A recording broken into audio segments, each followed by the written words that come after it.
What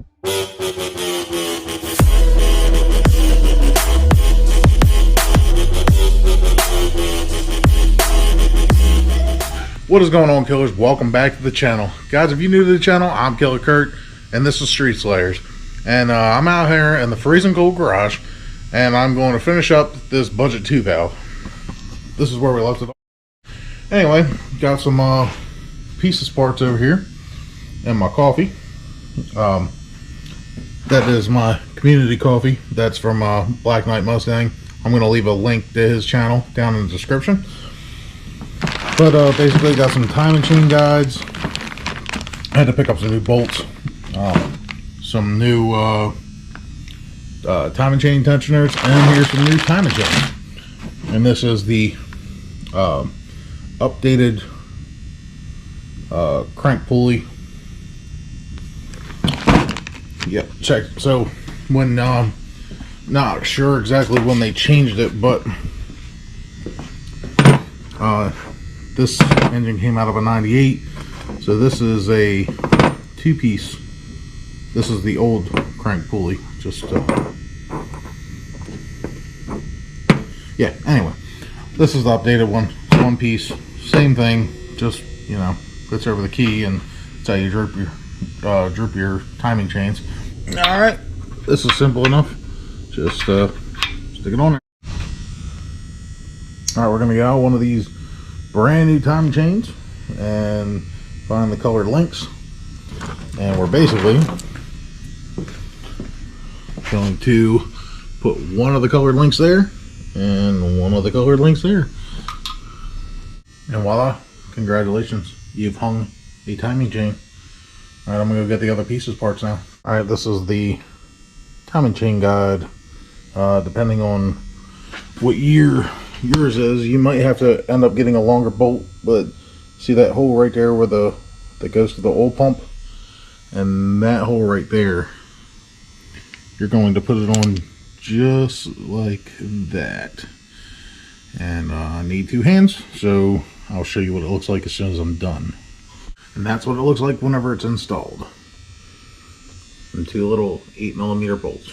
Like I said, one goes through the oil pan, or the oil pump, and that one is right there in the head, right below the cam gear. And we're gonna check to make sure that our mark is still in the right spot. 6 o'clock. I guess that's about 1 o'clock. We're looking good so far. This guide right here, it is going to rest on this little dowel pin here, and it's probably going to wrestle with me a little bit because the chain is not exactly loose on this side, but I'm going to get it set in place real quick, and I'll show you what the next step would be. Got the chain guide in place.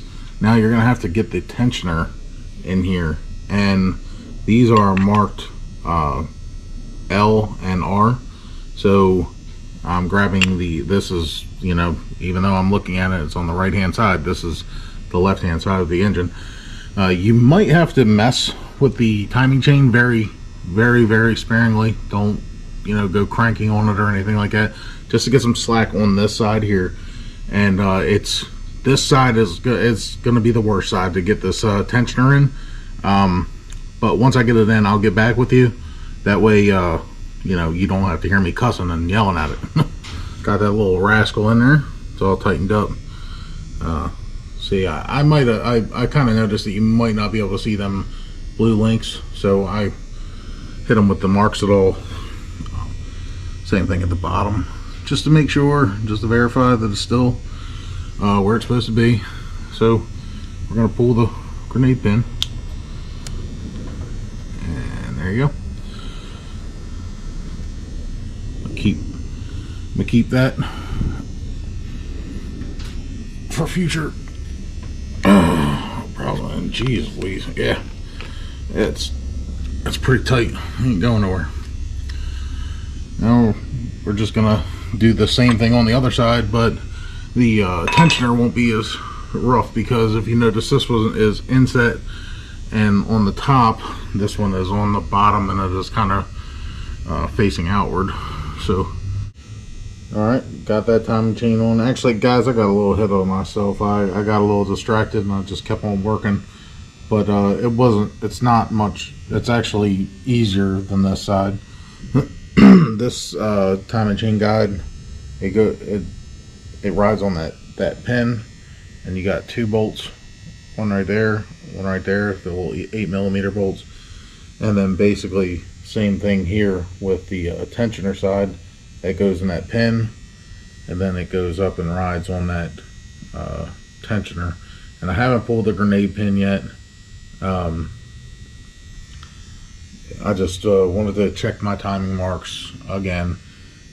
Alright, I got this 32mm socket that came out of my my axle drive kit, and a breaker bar. I'm gonna spin this thing over a couple times, listen to see if I hear any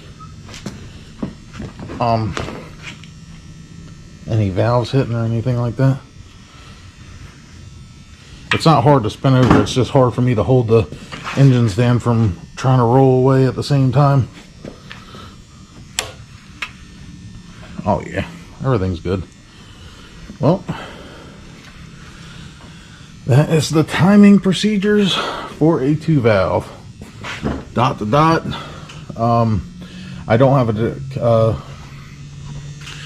have a cam degree kit, and I don't have the Trick Flow adjustable, cam gears or crank gears or anything like that, so that's out for right now. But that will be coming soon to a future build. Whichever block comes back from the machine shop first, either the WAP block or the Texas block. Guys, I'm losing it. I'm getting tired. It's long training days at the new job. So anyway, the next video on the budget 2 valve will be putting the timing cover on and putting the PI intake on, and a couple other little odds and ends. We're going to get this thing buttoned up, that way it's done, and I get it out of my way. So if you like what I'm doing here, give me a thumbs up, subscribe if you haven't, and I'll see you on the next one.